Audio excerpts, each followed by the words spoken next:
Hi, I'm Sheila Layton. Welcome to the Beyond Coincidence Show, where every moment holds a miracle and we talk about seeing the hand of God in our lives. Call it a God wink or a tender mercy or whatever you want. Everyone on this show has seen the hand of God or their higher power in their lives in a very real and personal way. Welcome, everybody. I have another amazing guest. I don't know why I'm so blessed to meet all these great people, but Christine Mecham is a convert to the Church of Jesus Christ of Latter-day Saints. She grew up in a town on the South Shore of Boston, Massachusetts. She now lives in Las Vegas. She works in education and she has been a teacher and now a teacher trainer since 1992. She is married to her amazing husband, Doug, who is also a teacher. They have 4 wonderful kids. 3 are married and they have great spouses, and their youngest is single and is a teacher in Provo, Utah. So welcome, Christine. I'm glad that we could finally connect. Hi, Sheila. Glad to be here. It's so fun to meet you. So Christine knows my sister, and that's how we kind of got connected. And Kathy was like, you need to meet Christine. And I was like, okay. I trust my sister, so she knows all the things. So Christine, it's just so great. It's funny to meet you and see your face and meet you in person. Yes, and I've told everybody, you sound so much like your sister that looking at you and hearing you talk, I'm like, that's not Kathy. Although you guys do look alike as well, but you sound exactly. Which is super funny because we literally have not lived in the same city or even together since like 1982. Because I graduated and then I went away to school and then she graduated and went to BYU, but then I left BYU and then we both got married and, That was that, right? Yeah, you sound exactly crazy. like it's crazy. So Christine, tell me what life looks like today for you and Doug. Are you empty nesters? What does a day in the life of Christine look like? We are empty nesters, and that is a great place to be. You think you're not going to like it, and then you get here, and there's things about it, you miss the day-to-day hustle with kids, but honestly, it's really nice when it's just you and your husband and you get to have some time together. And as you know, and as the story will unfold, we're a blended family. So we didn't have the beginning of a marriage without kids. When we got married, we had little kids. And so we're just having a lot of fun. We ride our bikes all the time. That is my husband's passion, is riding his bike. And so that's what we've been doing since we recently moved. And since we moved to this new part of town, we ride our bikes every day. So do you just ride on the road or do you like load them up and go somewhere? We both just whatever it takes to ride the bike, that's what we're doing. But we ride around our neighborhood and out in the surrounding desert every day. And then on weekends and some weeknights we go and do different loops and different things. Oh, that's awesome. So are you e-bike people or are you like sweat and get your sweat on kind of people? Well, a little bit of both, because we're e-bike people, but our e-bikes have an element that, you have to work a little bit. Yeah. Yeah. Oh, that sounds perfect. So when there's a hill, you can be like e-bike. Exactly right. I love it. Exactly right.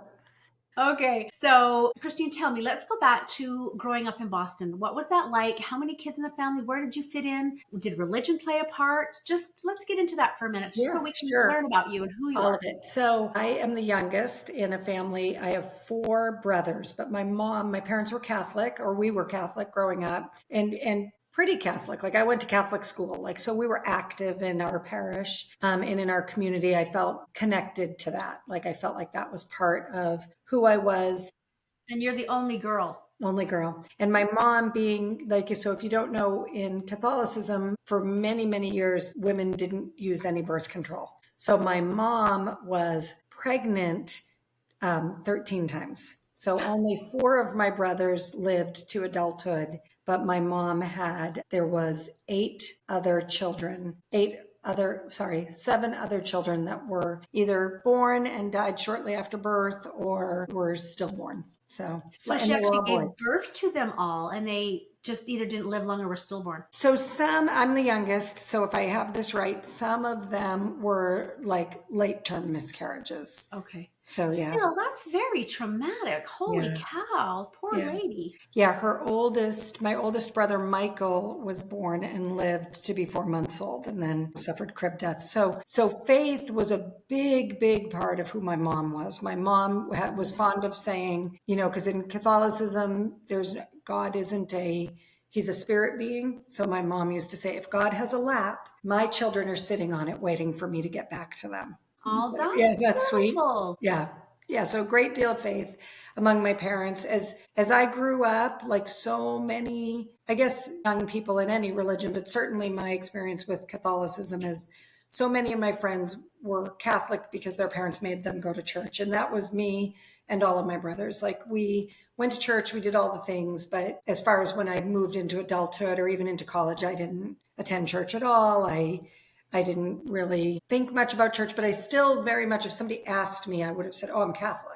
But I Yeah. just didn't really subscribe to any of the tenets of the faith, I guess you'd say. Okay, so after you left home, you didn't then go to church, but as a kid, you grew up going every Oh, Sunday, yeah. Saturday night or Sunday or whenever Yeah. your family could go. Because Yeah. I have some very good friends that are Catholic, and they, as their kids got busier, they went on Saturday night, but they were very faithful about going. And I just love that they taught you about God. Yeah. Oh, So yeah. would you say then, even though you didn't go then after high school, that you developed a relationship or at least a belief in God? Maybe not a Oh, relationship, for but a sure. belief in For God. sure. For sure. I believed in God. I thought in my child mind when I was a little girl, I envisioned God. I think at the time when I was really starting to understand God, my parents took us to Washington, D.C., and I saw the Lincoln Monument. And for much of my life, that's how I pictured God. Like that Interesting. he would be on this great throne and that Sure. he'd be larger than life and kind of serious and stoic. So Oh, I can I see that though. felt like I felt like God was oh, God's going to catch you doing that is how, like, God seemed more punitive than benevolent. And I don't think I was necessarily taught that. I think Catholicism teaches that God is love, but I think that's how I perceived it. Like I Sure. thought, like, Especially okay, if you studied the Old Testament, God seems yeah, like this scary, like you say, punitive being, vengeful, yeah, rather than when in the New Testament, as you're looking at the life of the Savior, so much love and compassion and yeah, miracles and stuff, right? yeah, yeah. Okay, that's very cool.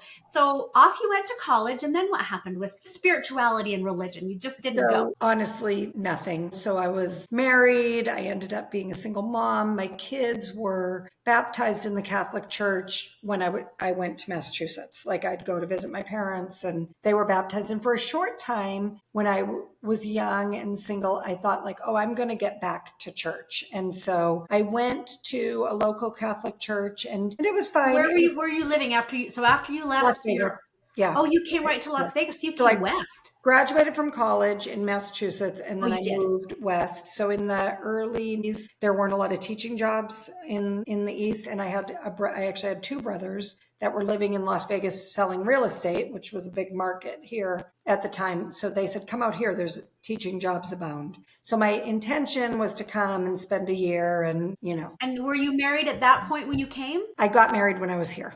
Oh, you got married there. Yeah. Yeah. Your first marriage was in Las Vegas. So did you pray as a child? Like were you taught to pray or was that not really a thing that you did? Yes, yeah, we prayed, but prayers were very different than how I pray now. So prayers for me were rote, memorized, like the Our Father, the Hail Mary, the Okay, the Apostles' set prayers. Creed, and then you do a lot of thanks, like kind of like in the Church of Jesus Christ of Latter-day Saints, like a primary child's prayer. Thank you for my mommy. Thank you for my daddy. Thank you for the food Right. that we eat. And so my prayers, even as I continue to always pray, but I would say certain prayers and then I would give thanks for different Right. things. Because And that's how you were yeah, taught, right? You were yeah. taught those set prayers and you remembered them, obviously, because you did them your whole Oh yeah. growing up I years. still know them. I could And say they them right now. probably, but do you think though, Christine, that those prayers brought you some form of comfort? Oh, yeah. Yeah, for sure. Especially one thing that in Catholicism is really people pray a lot to Mary, the mother of Christ. Mhm. And so that was always a nice thing. And in my father was Italian, my mother was Irish. And so I don't know, I think it was more of an Italian thing, but I don't know. But all my brothers had a cross in their bedroom. And I had the statue that you can probably see in your mind of Mary on like the half shell, like standing with the shell behind her with her hands outstretched, stepping on the snake. Uh-huh. So I had that in my bedroom growing up.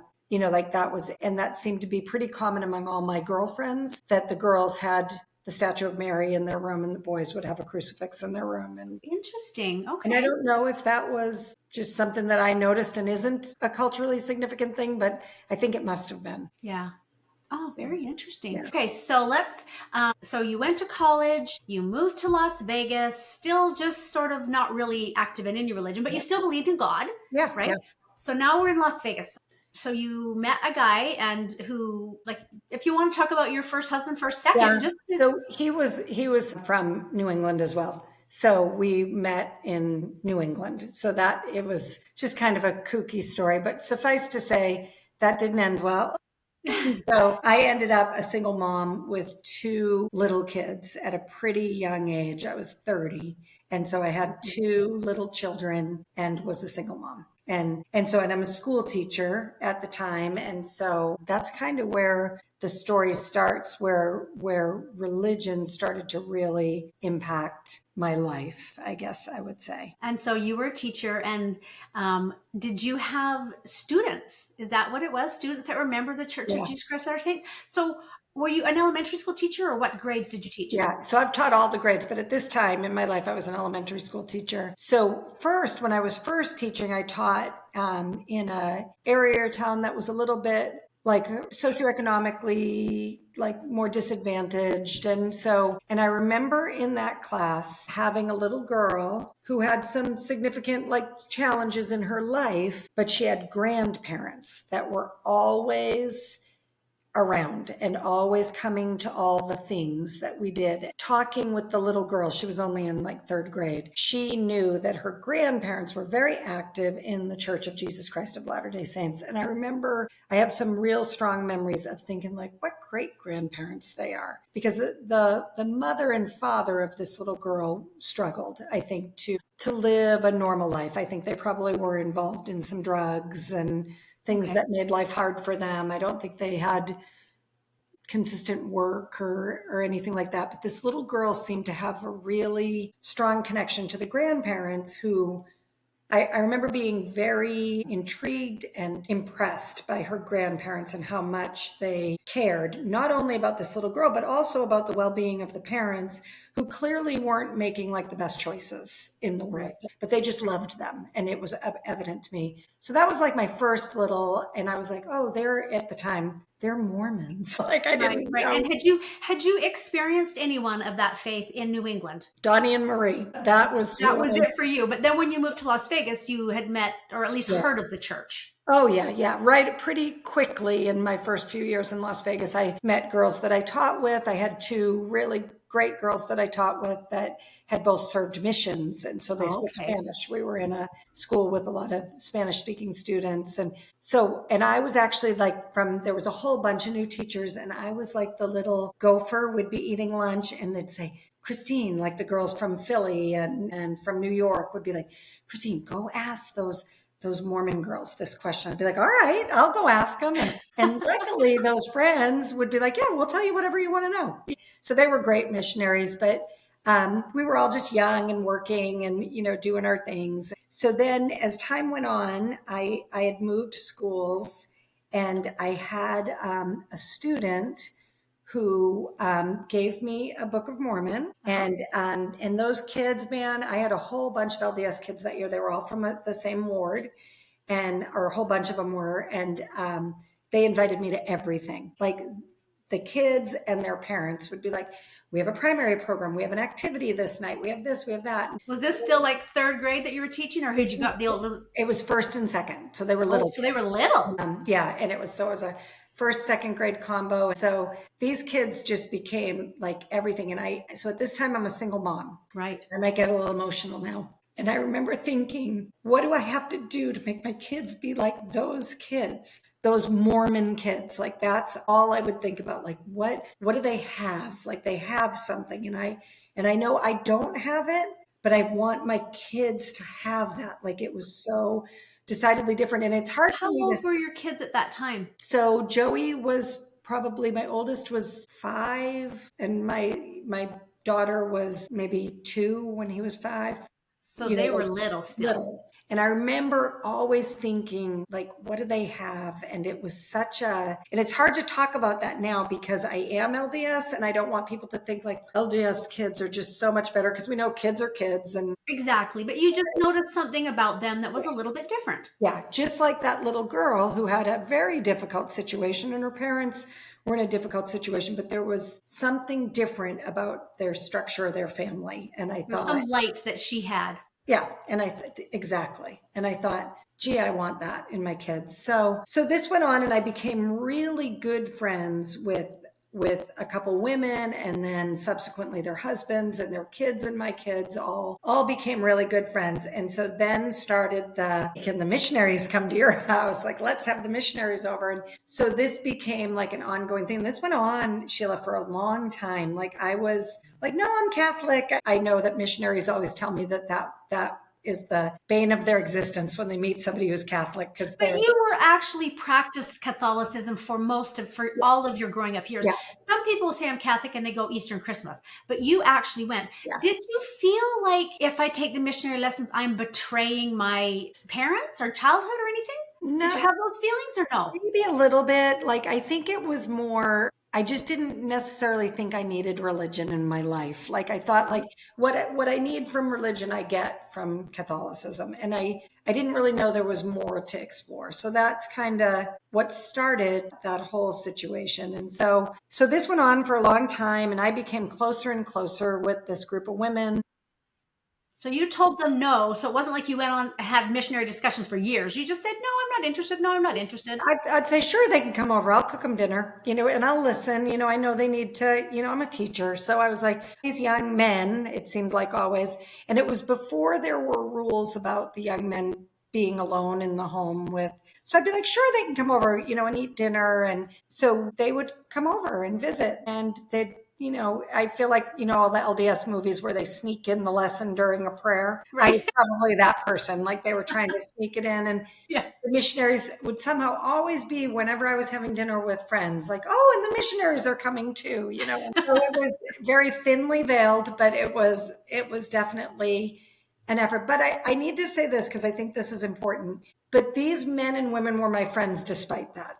Like, they were not my friends because they were getting some sort of, special pat on the head because, oh, you had a friend who had a missionary discussion. They feel like I feel now. I love this gospel so much that I want everybody to have it. That was all that it was. But there was no, like, string attached. If you don't become a member, we're not going to be your friends. They legitimately cared about you. They were my friends. And yeah, friends with my kids. And it was very, that was a wonderful thing. But they certainly wanted me to have the gospel in my life. So they kept at it. So this went on for a really long time, like probably about 5 years. No, maybe not that long, but a long time, years.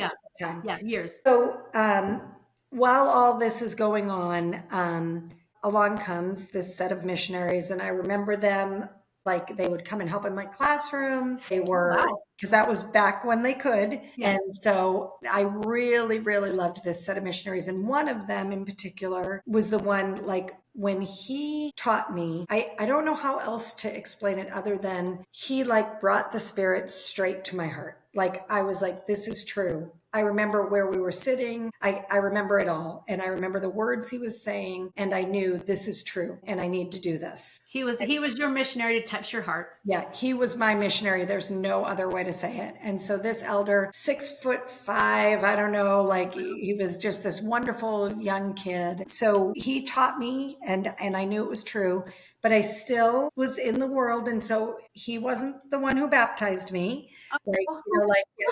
Yeah, time went on. I got close, dragged my feet, but I never doubted the truthfulness of the gospel after Elder Beatty. I never doubted it. It was him. And so that's how that happened. And then, a little while later, some good friends said, hey, we want to fix you up with somebody. And you lived in Las Vegas now, like 5 or 6 years as a single mom. Yeah. And so I'm not yet a member, and they're saying, we want to fix you up with somebody. And I guess Doug, this is my husband, when they said, we want to fix you up with somebody, he was a pretty newly single dad. And he said, is she a member? And they said, a member of the Church of Jesus Christ of Latter-day Saints. And they said, no, but she's really close, like.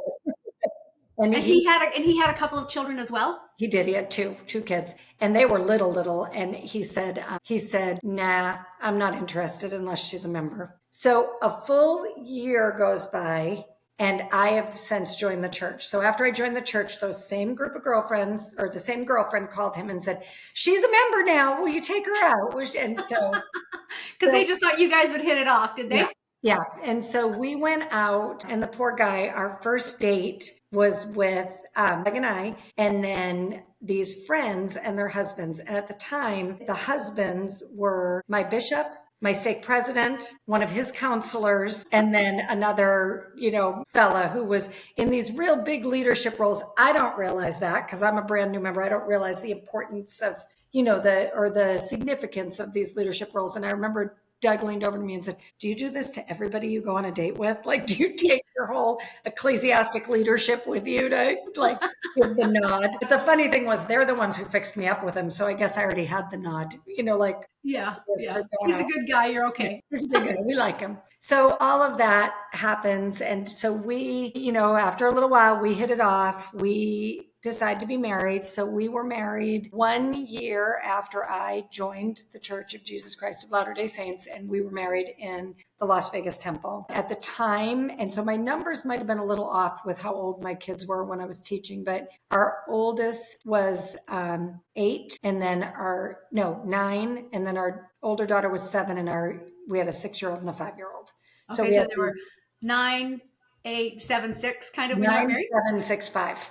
And Okay. so, yeah. So you've got an instant family. Yeah, instant, great. And that's just been a joy and a blessing. But so we get married, and, life is just going on. And this is where you're going to have to stay with me, Sheila, because the story gets a little tricky here. Okay. So Doug and I one night are just like laying in bed talking. And he says, will you tell me your conversion story? He said, he goes like, you had a lot of really good friends who were great members. Like, what took you so long? Because he knew I had been like in and out for a while. So I tell him the whole story, and I tell him about Elder Beatty. And it's dark, we're just sitting in bed talking, and I can tell that my husband's crying after I tell him this story, and tears are coming down his face, and he can hardly speak. And I said, you're like, wow, he's kind of emotional about this. Yeah, wow, what happened?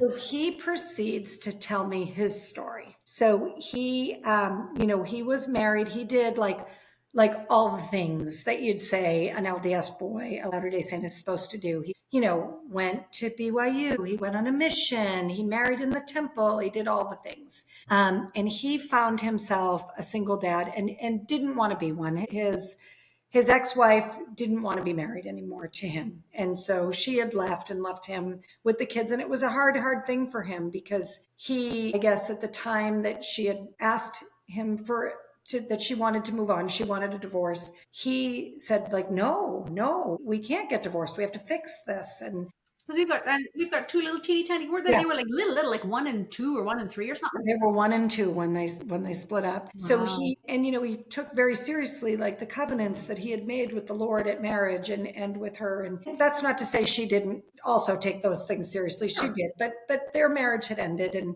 it was very, very hard for him. He spent a lot of time thinking like, what more could I have done? Like, what did I do wrong? How did this happen to me? Like, I did all the things, I checked all the boxes. And so he decided at that time, he said it was like a pivotal moment for him that he realized, like, I have a choice to make now. Like, I can either like hold tight to what I know and trust in God, or like, it would be real easy for me to take a turn off course here and say that didn't work for me, and where are my blessings or whatever. For sure. And he would have felt really validated in that based on, hey, I lived the life and now my life's a mess. Yes, exactly. And he had, a lot of people at his work were like, telling him like, you have it made right now, like you could go out with all these different women. You could do this, you could do that. And he was feeling just broken, like just broken. So he said, like it was hard, just a hard time, but he decided to stay the course,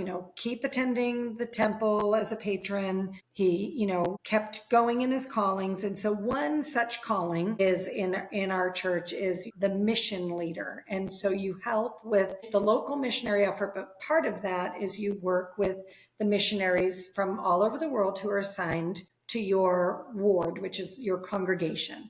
So that was his calling. And I imagine now that I know a lot about the church, I imagine that the young men loved to be with Brother Mecham because there was no wife there. So they could kick their feet back, Yeah. go in the fridge and get whatever they wanted. And he made that very clear. He told me when And he was missionary, young, so yeah, he would they say, thought he was cool.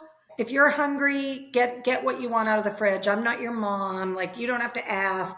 There's, Right. there's soda in the fridge. There's Gatorade. If you want to drink, just go get it. So he said, he developed this reputation in the mission for being a fun mission leader. He did all his meetings with them at Dairy Queen, Oh yeah. just had some fun with the boys as a single man could do. And maybe a married man would have a harder time getting away and doing that with getting away from the family. So all of that was going on. And so he was doing this calling. And one night he was home alone, had just put his kids to bed. And there's a knock at his door. And he answers the door and he said, there's a missionary that he doesn't know and a member of the stake. And he was like, oh, what are you guys doing here? It's kind of late. And what's going on here? So they were on what's called splits. And so they had gotten permission for this missionary to come out of another area of Nevada, actually in another county from Clark, to come up and meet Doug, because this missionary had heard Brother Mecham. He comes in, he says, come in, sit down, what's the story? So the missionary asks him, are you from Georgia? Are you from Georgia? And Doug said, well, yeah, I am. And he said, okay. He said, did you go on a mission to California? And Doug said, I did. So he said, I need to tell you a story. And so he said, was a kid when you returned from your mission and you were giving your homecoming talk in a ward where one of my friends was attending. He said, but my whole family wasn't active at the time. And he said, the other family had said, you can spend the night on Saturday night if you'll come to church with us tomorrow. And So he wasn't really supposed to be there, but he just Nope. randomly went to this ward with this family. With this family, and his family was not attending church at all. It was just, it just happened to be Doug's homecoming. Happened to be there. So Doug gave his talk, and I guess this young man, this little boy, he was at the time, probably 10, 12 years old, said, I'm going on a mission someday. Like, I'm going to be like this fella, and I'm going to go on a mission someday. So he went on to tell Doug that his talk led to a change in his entire family, that his mom and dad became active again, that all these different things started to happen. And he fulfilled his wish that day. And he said, and I'm here right now. And he said to my husband, I'm here right now because of you. Like, I need you to know that I'm here because of you. Well, now I'm sure you can see where I'm going with this. Sheila, that was my missionary. That was the missionary that brought the gospel to me. Wow. Isn't that amazing? It is, because I just love the way that the Lord works, right? Like, we were talking before we started recording and I said, sometimes it's just a boom, boom. The Lord, like God's hand in our life. We pray for a miracle, we get the miracle. Sometimes we pray for the miracle, we don't get the miracle, but it comes in a different way. Or sometimes we lose something, we pray, we get it. But I love when I see a situation like this where the Lord is like connecting us. He's connecting our lives together, and he wants us to see Christine and Doug. This elder Beatty or Beatty, or however you say his name, he is a connection point between you. And I worked my hand in Christine's life, in Doug's life, in his life, and you guys figured it out. And it just shows how much the Lord loves his children and how his hand really is in the details of the details of the details of our lives. Yeah. I mean, and not always, but when you can see that, it is so beautiful and so profound. Like, I'm sure that night you were talking, you're like, what? Yeah. Yeah. This elder Beatty, he's your guy too? Yeah. Are you his guy? That connection. Doug says it best when he says, every once in a while, the Lord opens a window and gives us a peek at how he's doing, just what you said, making those connections. But rest assured, he's making them all the time. So when Doug was sitting in his townhome after becoming a single dad and thinking, why have you forsaken me? The Lord is saying, oh, no, I haven't. Way back when you decided to go on a mission, or when you decided to keep covenants that you made with me, or whatever it is, I've been there all along. And I knew this. I knew the beginning from the end, and I knew what was going to happen. And if you stay the course, I have these blessings for you. And frankly, if you don't stay the course, I have another set of blessings for you, because that's exactly what he wants for us. But all the while that my husband was sitting thinking, what did I do? Why is this not working out for me? The Lord was like, just hang on. Like, it is working out for you. I'm preparing, act 2 for you. And act 2 is going to be better for you than anything you could have imagined. And so, we just have had such a great life. Our kids are happy with each other, and, all together, all 4, all apart, they all are happy, and everybody is, like where they should be, and so it's just been amazing to see that little peek into the Lord's majesty. Like, I've got you, is the whole time. He was like, I trust my timing, right? I'm preparing Christine. You, Doug, because of your faithfulness and going on a mission, you touched a young man's heart who then went home to his family and said, hey, I think there's something here. Let's figure this out. Goes on a mission, becomes your missionary to touch your heart. And then you guys get together and have a beautiful life. Like, God is so good. Yeah. In all day, every day, right? Like, and that's where I think, if anyone's listening right now that thinks like, oh, he doesn't see me. It's like, oh, no, he does. Like, and every once in a while you get that little peek into like, and then he closes the window right back up, because that's the way it goes. That's what faith is about, right? Like, right. Window back up, but just rest assured that those moments are there. Even if you don't, if I had never known, if Doug and I had never made that connection, it didn't matter, because it's there. The Lord did that, whether Doug and I saw it or not. That just was a little gift to us to make the connection. But the reality is the Lord did all those things, and we didn't need to see it for it to be true. It's true. Yeah. Oh, I love that. So, Elder, is it Beatty? Beatty. So, Elder Beatty, does he know the story? Oh, yeah. Obviously. Yeah. I actually, back in the day, right, back in the 2000s, early 2000s, I guess, people blogged. Oh, yeah. So I blogged about this experience, and another great tender mercy of the Lord. His grandmother saw it on, this was before cell phones. And so there wasn't easy, before Facebook and all the connections. So his grandmother saw the blog and said, I think they're talking about my grandson, and made all the connections. And so we've reached out to each other over the past, life goes on. He's a, he might be a grandfather now himself, who knows? And so, life goes on, and we haven't connected in a couple of years, but yeah, we connected. It was fun. But you could thank him for his part in you guys coming together. So how long have you and Doug been married? We've been married since 2012. Yeah, 2012. Okay, and we're in 2025, so 13 years. Oh no, I'm off. So 2002.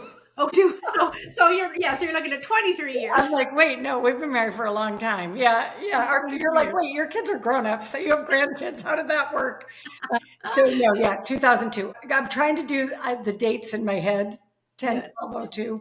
2002. So, Christine, that is just a beautiful, beautiful story of the Lord working his, like you say, his majesty in so many people's lives. Like, so many of you are connected, and that's beautiful. I love it. Fantastic, isn't it? Thank you so much for sharing that. Thanks for helping me. So let me just give you this one final question of why do you think it's important to recognize the hand of God in your life? I think we kind of covered it, right? Like that when we recognize it, then I think we're aware and looking for it in other circumstances. Before we started recording, I told you, it was hard for me to decide which instance to share, because there's so many times that the Lord has revealed himself to me as being aware of me, of little old Christine. Like, he's aware of me, he's aware of my struggles, of my joys, of all those things. So I think the more that I'm aware of that, the more I see it again and again and again. And so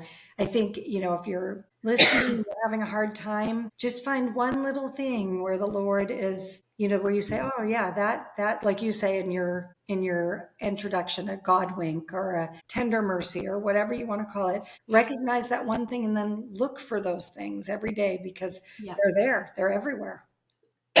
Yeah, I agree, because I feel like you said, the more you recognize it, the more you actually see. Yeah. So, well, thank you so much. I really appreciate you chatting with me today. I love your story. So thank you. All right. Bye. Bye. Thanks for listening.